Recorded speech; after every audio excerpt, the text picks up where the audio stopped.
তোমাকে চাই, শুধু তোমাকে চাই। এক জনমের ভালোবাসা। এদেশের ছাত্র সমাজকে ভীমরুলের ভয় দেখাবেন না চৌধুরী সাহেব। সালমান আত্মহত্যা করে নাই, সালমান খুন হয়েছে।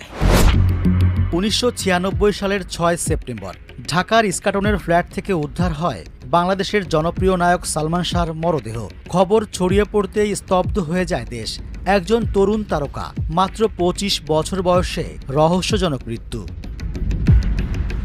এরপর কেটে গেছে 29 বছর। পুলিশ, সিআইডি, র্যাব, পিবিআই একের পর এক সংস্থা নেমেছে তদন্তে, তবুও গ্রহণযোগ্য কোনো উত্তর আজও মেলেনি। তিনি আত্মহত্যা করেছেন নাকি তাকে হত্যা করা হয়েছে।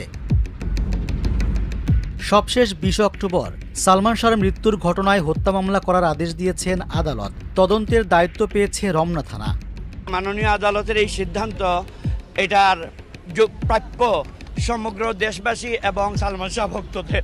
মামলায় আসামিরা হলেন সালমান শাহর প্রাক্তন স্ত্রী সামিরা হক, তার মা লতিফা হক লুসি, ব্যবসায়ী আজিজ মোহাম্মদ ভাই, খলনায়ক ডন, ডেভিড, জাভেদ, ফারুক, রুবি, সাত্তার, সাজু ও রেজবি আহমেদ ফরহাদ। ছেলের মৃত্যুর পর প্রথমে একটি অপমৃত্যু মামলা করেন সালমানের বাবা কমরুদ্দিন আহমদ চৌধুরী, কিন্তু পরে অভিযোগ করেন তার ছেলেকে হত্যা করা হয়েছে। 1997 সালের 24 জুলাই অভিযোগটিকে হত্যা মামলায় রূপান্তর করার আবেদন জানান তিনি। তখন অপমৃত্যু মামলার সঙ্গে হত্যাকাণ্ডের অভিযোগের বিষয়টি তদন্ত করতে সিআইডিকে নির্দেশ দেন আদালত। ওই একই বছরের 3 নভেম্বর আদালতে চূড়ান্ত প্রতিবেদন দিয়ে সিআইডি জানায় সালমান শাহ আত্মহত্যা করেন। সিআইডির প্রতিবেদন প্রত্যাখ্যান করে কমরুদ্দিন চৌধুরী রিভিশন মামলা দায়ের করেন। পরে 2003 সালের 19 মে মামলাটি বিচার বিভাগীয় তদন্তে পাঠান আদালত। 11 বছর পর 2014 সালের 3 আগস্ট সেই প্রতিবেদন দাখিল করেন মহানগর হাকিম আদালত। তাতেও হত্যার অভিযোগ নাকচ করা হয়।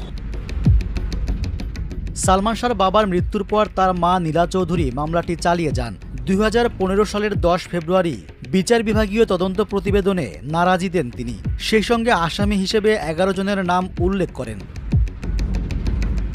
মামলাটি এরপর তদন্ত করে র্যাব। তখন রাষ্ট্রপক্ষ আপত্তি তুললে 2016 সালের 21 আগস্ট ঢাকার বিশেষ জজ 6-এর বিচারক ইমরুল কায়েস র্যাবকে মামলাটি আর তদন্ত না করার আদেশ দেন।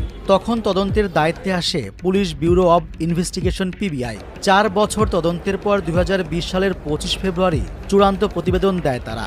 সেখানেও বলা হয়, ঘটনার সময় উপস্থিত এবং ঘটনায় সংশ্লিষ্ট 54 জন সাক্ষীর জবানবন্দি বিশ্লেষণ করে জব্দ করা আলামত পর্যালোচনা করে হত্যার অভিযোগের কোনো প্রমাণ মেলেনি।